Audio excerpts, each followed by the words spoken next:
From South Sudan, so in the village where I was born, people literally walked around naked and decorated in beautiful tribal jewelry or makeup. Seeing my culture being naked or self-expressive definitely helped me be more confident with my body, at least when I was back home.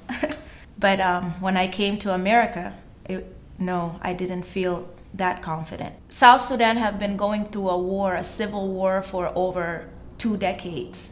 I was born during the Second Civil War, so there were a lot of discrimination happening against darker skinned people and Christian people. Having us, the darker skinned people, being enslaved, genocide, killed, violence. Personally, our home got attacked. But I was really young. I was like 5, 6 years old. I didn't really understand what's going on. All I know was one time my mom said, "We are going to leave, and I'm taking you girls." And we ended up being in a ship and traveled, and we ended up in Egypt. I have over 20 sisters and brothers. We were all living together in my home in South Sudan. So now it was me, my mother, and my 2 sisters all alone in Egypt, and basically disappeared, left everything behind. We stayed in Egypt 3-4 years, and all 3-4 years my mom was working, so I had to become the second mom to my younger sisters. So I was taking them to school at the age of 8 or 9 by myself. And as we're doing that, the Egyptians tease us and discriminate against us because we are black and we are dark people. Grown adult Egyptians, guys or women, will make us get up from our seats so that they can sit down. Sometimes when they're getting off at a certain stop, everyone will throw things at us from the windows and spit on us. So every single day was just, we're battling. We basically end up losing our childhood. I didn't have a childhood. I had to grow up whether I like it or not. Now that I'm older and I'm also a mom, I totally understand why my mom did what she did and how strong of a woman she had to basically put on a strong face.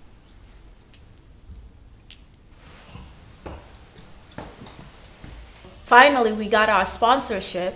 We came, and I'm 14 years old in America. No English, don't speak any words of English at all.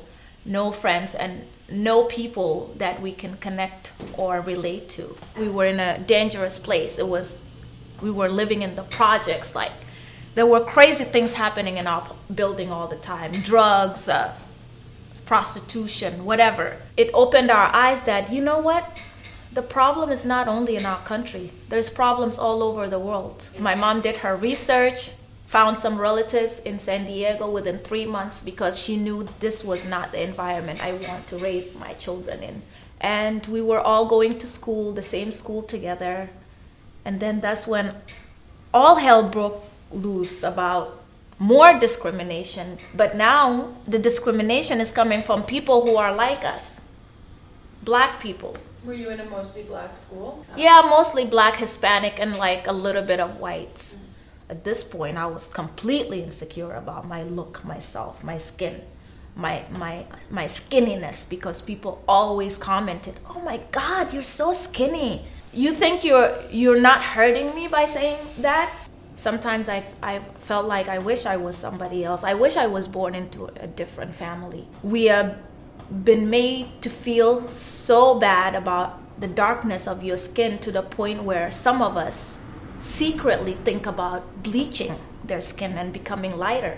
And then seeing other Sudanese people that are bleaching themselves, it's like, okay, maybe I should do that too. What really changed that thought completely was when I got into the modeling industry.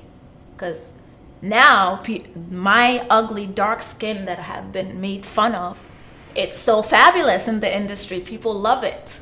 So that helped me like look at myself differently.